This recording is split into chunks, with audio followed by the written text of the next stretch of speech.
welcome back to my channel. For today's video, I'm doing my January wrap up. So I read a total of 25 books. 8 of them were physical books and the rest were ebooks. I am really happy with my reading month in January. It was just so good. I read a lot of good books and I read a lot of physical books. Like overall, I'm just really happy with how it went. And hopefully February is the same. Yes, let's get into the wrap up. So the first book I read was Nothing Personal by Karina Halley. This was her newest release, and I think she released this like in December, and I finally got around to reading it. And this I gave 3 out of 5 stars. It was okay. It wasn't her best. I think I just wasn't really a fan of the characters that much, so it just kind of lacked for me. This follows Nova, who goes back to work after having like this big vacation because her boyfriend broke up with her or something. She comes back to work and her ex-coworker slash ex-lover is now working for the company as well. So they're kind of reunited, and it's cute, but it's not my favorite by Karina. Then I read Burn For You by JT Geisinger, I think. This I gave 3 out of 5 stars. Again, there was just something that lacked for me. I think it was the writing style and the female character. I am not a fan of just like weird sayings and like phrases and like, I don't know, I'm not a fan of like quirky sayings and like phrases. I'm just not a fan of that in books. I just feel like it doesn't read very well. So that was one thing I didn't like about this, and I just wasn't really a fan of the writing style. But I do want to read the second book because I've heard that the second book is better. Like if you don't like book 1, you'll like book 2 better. So I'm probably going to read the second book. It follows Bianca, who works at this restaurant. I think she owns it as well.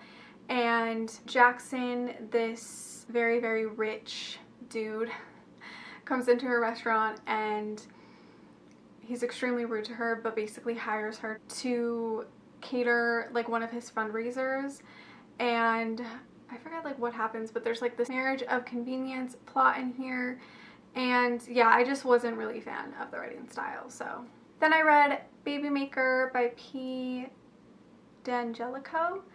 And this I gave 4 to 5 stars. It was super cute. I really enjoyed it. The beginning was a little tough for me to get into, but after that it was just super good. I really liked it. And this follows Stella, who her biological clock is ticking, and she is not dating anybody, and she desperately wants to have a kid, start having kids. She doesn't want to marry anybody or anything like that. She literally just wants a baby, and she wants to find a guy who's also just interested in that, just having a kid and raising it, like co-parenting.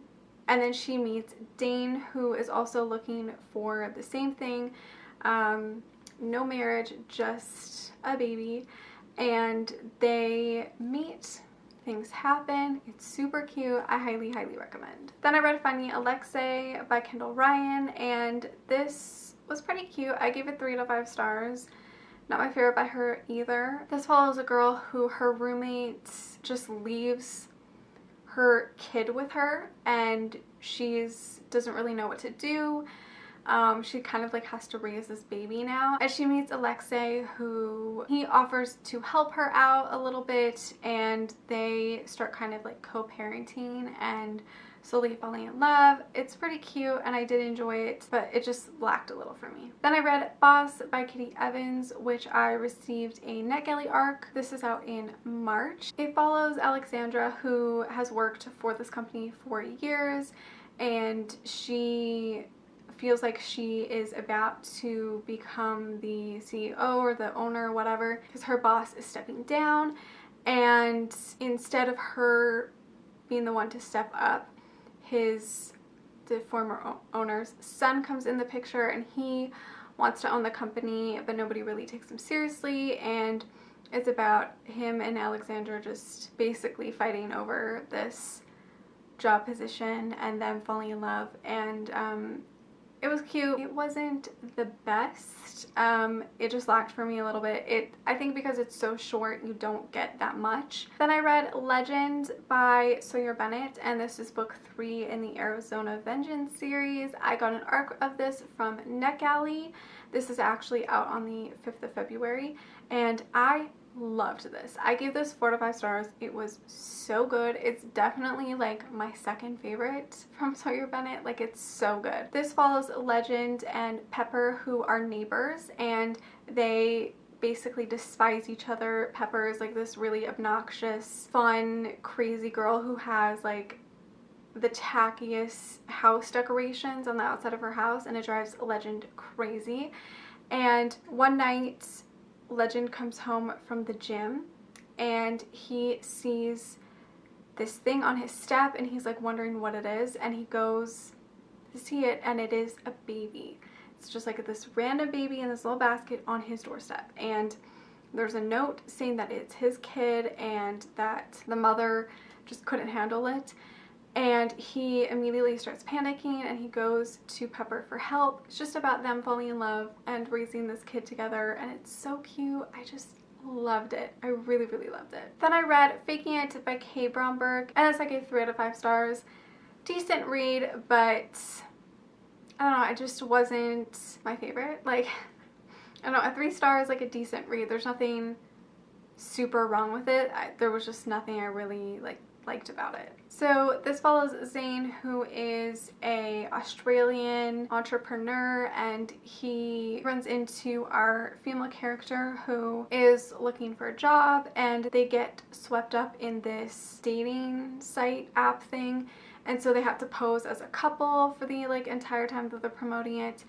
And it was alright, but it just didn't do it for me exactly. Then I read The Kiss Thief by L.J. Shen, and this I gave 4 out of 5 stars. This I really enjoyed, but I also had a few problems with it, but overall really, really did like it. This book goes in so many different directions. Like, it has so many tropes, it's insane. I think that's why it's kind of like either hit or miss, because it's trying to do so many tropes that some it does really well and some it doesn't. So it's kind of a hot mess, but like, I still really liked it. So this follows Francesca, who is part of like this mafia family, and their tradition is that their daughters stay a virgin till they're married. And so Francesca is promised to this guy who is from this other mafia family to kind of unite them. But one night, the masquerade night, she meets Senator Wolf Keaton, and he blackmails her father into making her marry him. And there's a lot of drama. Yeah, I mean, it's a dark romance, so it's not, you know, fluffy and everything. And if you're wary that it's a love triangle, it's not really a love triangle. That's why I was really hesitant to read this, because the description really says it's a love triangle, but honestly, it's really not. It's kind of all over the place, but I still really enjoyed it. I liked the characters. I liked their romance. It has like an age gap, a marriage of convenience, mafia, like crime aspects. I feel like there was more, but that's all I can like really remember. Anyways, I do highly, highly recommend it. I really enjoyed it. Then I read Did I Mention I Love You by Estelle Mascame.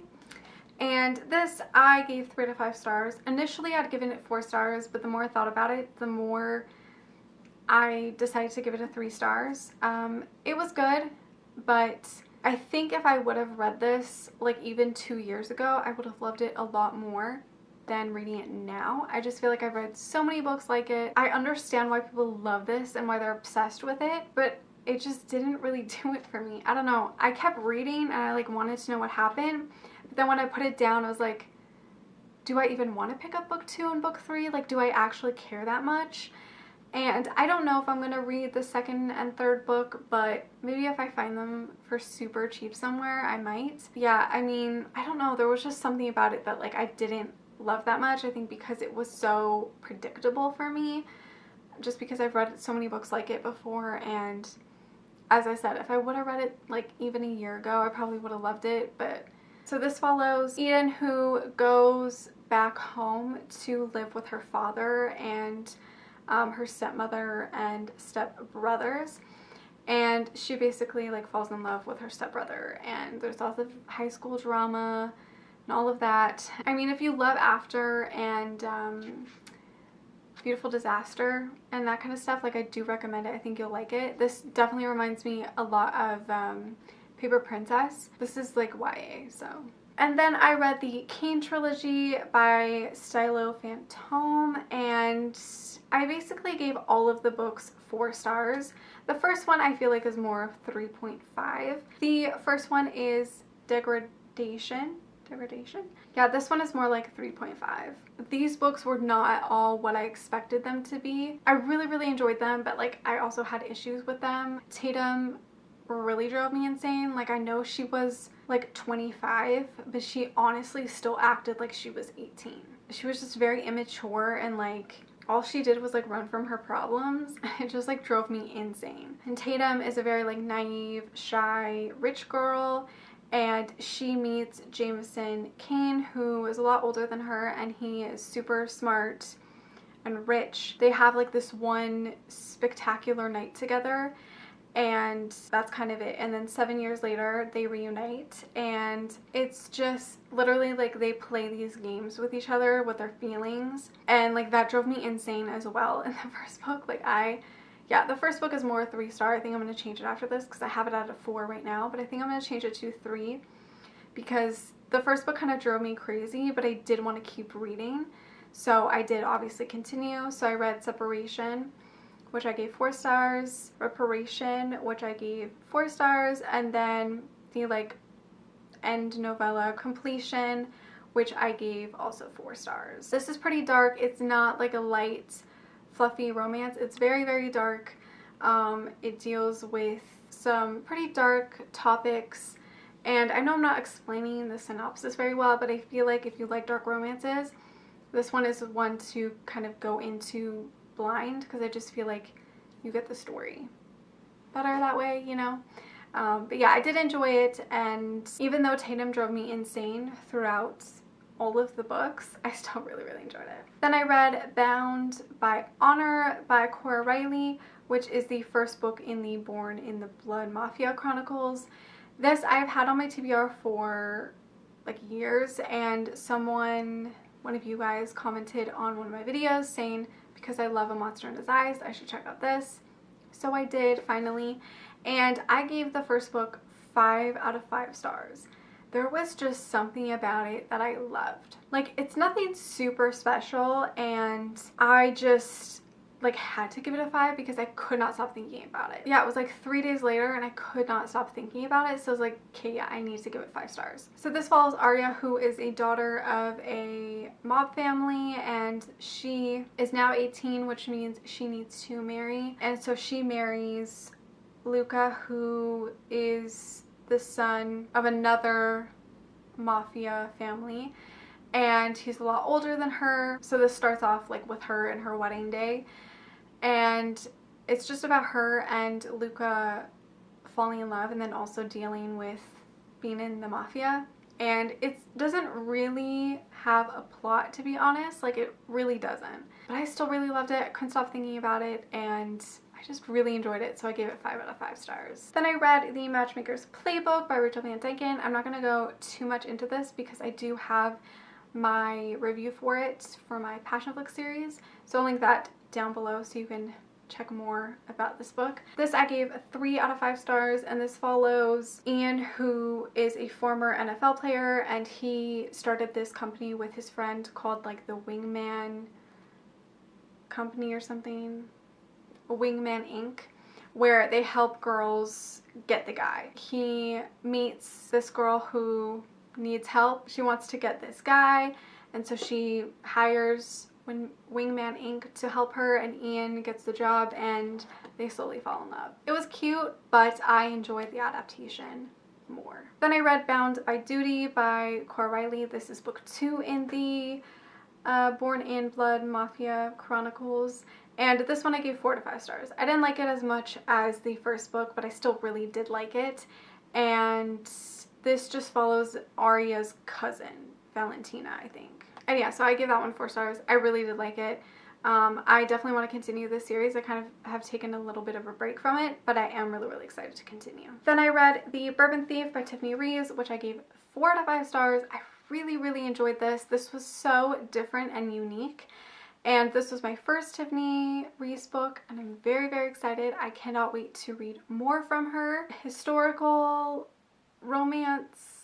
fiction romance story. It's very complicated. It's very different. It follows a like 150-year-old mystery about betrayal, revenge, and a family scandal. It's about this girl that tells a family history. And you don't know like who she is or anything like that, but she's retelling the story. And it's the story about the bourbon thief, like who this bourbon belonged to and the whole family attached to it. And it's so interesting. It's so unique. And it has, you know, just the right element of romance. It's a very weird romance. I did not see that coming, by the way. Did not see it at all. I highly recommend this, and I cannot wait to check out more from Tiffany Reeves. If you have a suggestion of what book of hers I should read next, please let me know. Then I read Lost in Paradise by Olivia Cunning. This is like one of the final books in the Sinners on Tour series. This is like a new novella that she just released. This I gave 3 out of 5 stars. It follows Sed and Jessica on their honeymoon.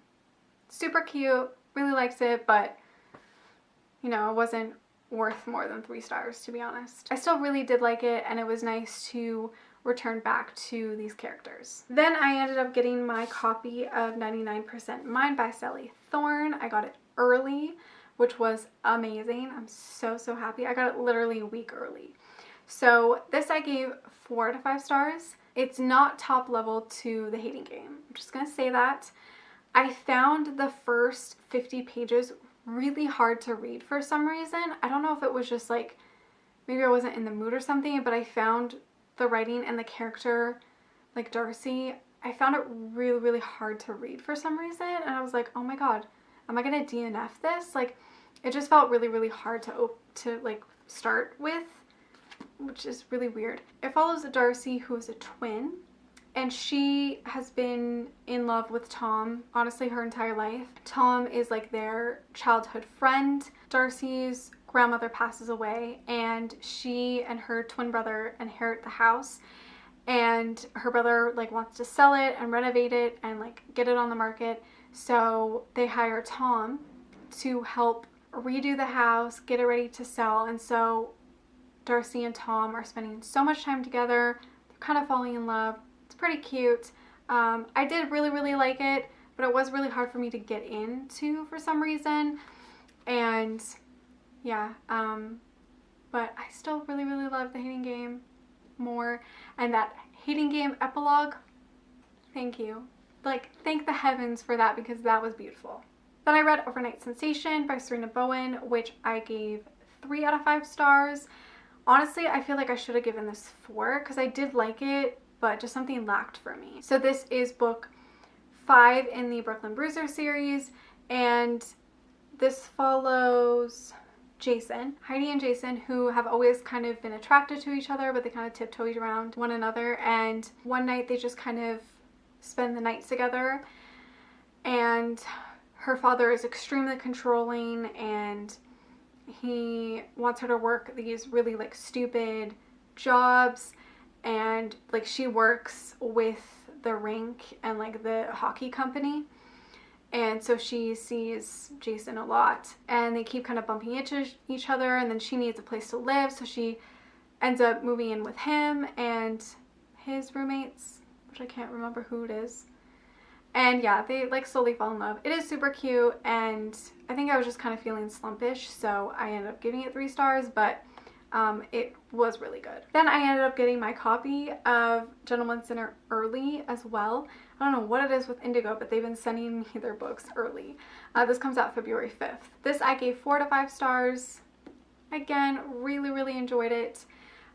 This follows Izzy, who is a nurse, and one night walking home, she witnesses this man like beating this woman, or like this woman needs help, so she goes to like offer her help, and this guy starts attacking her, and then Theo comes in and saves her and offers to help her, and he's so interested in her, and he's very mysterious, and she's also hiding something in her past, but they kind of fall in love.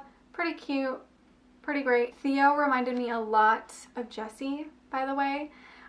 So if you loved Jesse from This Man, you should definitely check this one out because they had similar vibes.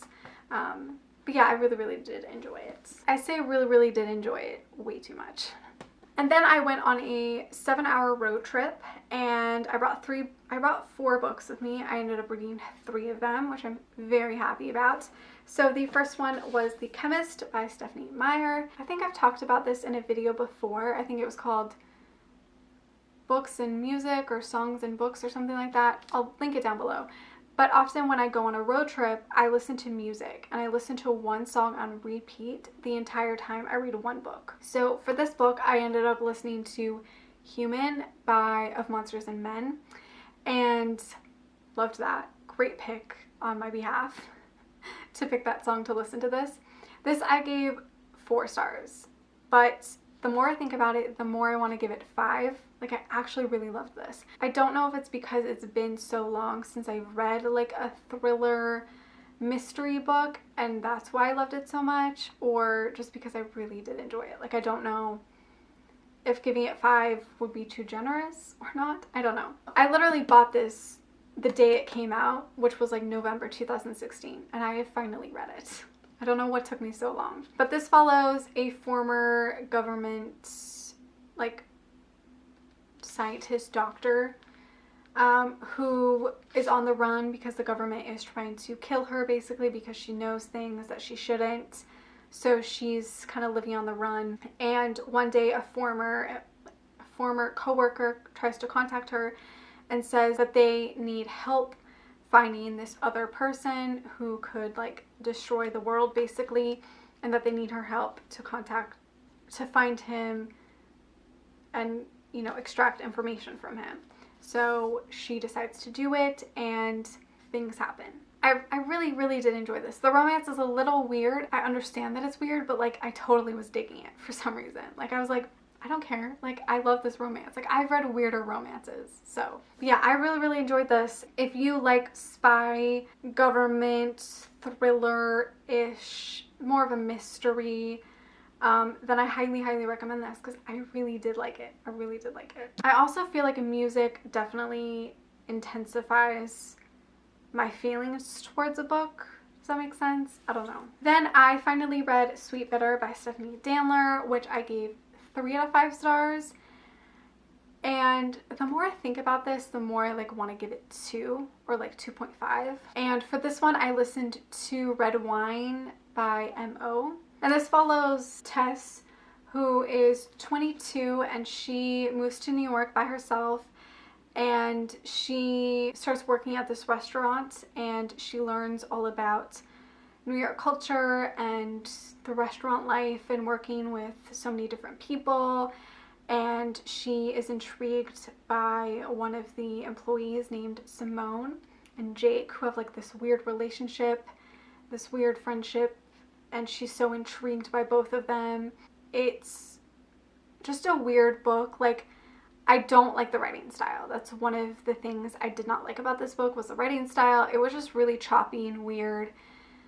And like, I get it. I get what the author was trying to do, but I feel like I'm just not a fan of it. I don't like when authors insinuate something but don't actually tell you what happened. It's like, you have to guess, oh, did it really happen, or did the character just imagine it? Or like, you know what I mean? Like, I like when the author tells you like what is actually happening instead of like insinuating what is happening, or like you have to kind of guess, or like it's a mystery towards it. It's like, I don't like that. Like, tell me the story. Yeah, I mean, I just didn't really like the characters. They weren't really fleshed out very well, and like, you don't really know what is actually their deal. Like, you don't even know what Simone and Jake's problem is. Like, you never really find out what their deal is, and that's really frustrating.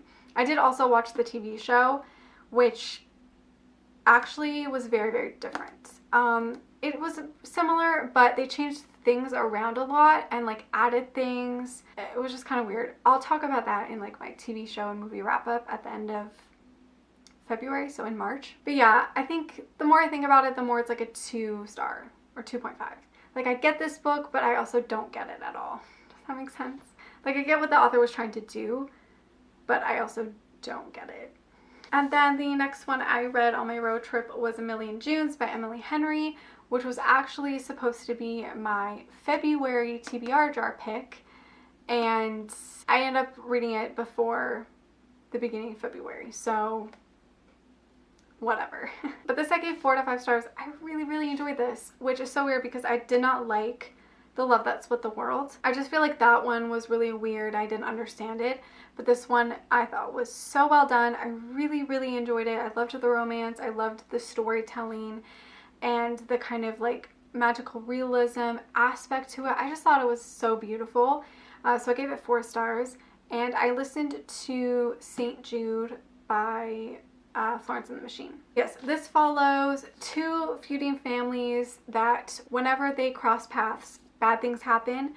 And this follows Jack, or June, and Saul, who meet at a carnival or who bump into each other at a carnival. They know exactly who they are and that they know they shouldn't really be crossing paths, but they do anyways. They kind of fall in love. It's about them finding out what really happened between the families generations and generations ago and how to break the curse. It was just super cute. I really enjoyed it. And if you didn't like The Love That Split the World, I still highly recommend checking this out because I didn't like that one and I loved this. So, and then the last book I read was Drawn Into Love by Aurora Rose Reynolds. This is book 4 in the Fluke My Life series, which I think is the final book. And this I gave 4 to 5 stars. It was super cute. If you like single dads, check this one out because it was great. This follows Courtney, who's recently divorced, and she has moved to Manhattan, and she's just trying to get over her ex and just like move on from that horrible situation. And she buys this really nice house, but she wants to like renovate it, and so she meets another divorcee named Lucas, who will help. He's like a contractor, I think, so he'll help develop her house. They meet and they quickly start spending time together and falling in love, and he has the cutest daughter, and it was just such a cute story. I highly recommend. So those were all the books that I read in January. I'm sorry if this wrap up is super long, but I read a lot of pretty good books and a lot of physical books, which I'm very happy about. Oh, also the Bourbon Thief was on my TBR jar pick for January as well. I also had Immortal Reign by Morgan Rhodes, but I did not get to that. I will read that this month, and yes, so I am happy that I got to quite a few physical books. Very happy about that. Let me know how many books you read in January. Thank you so much for watching. Make sure to give this video a like, subscribe, follow me on all my other social media, and I will see you guys in my next one. Bye!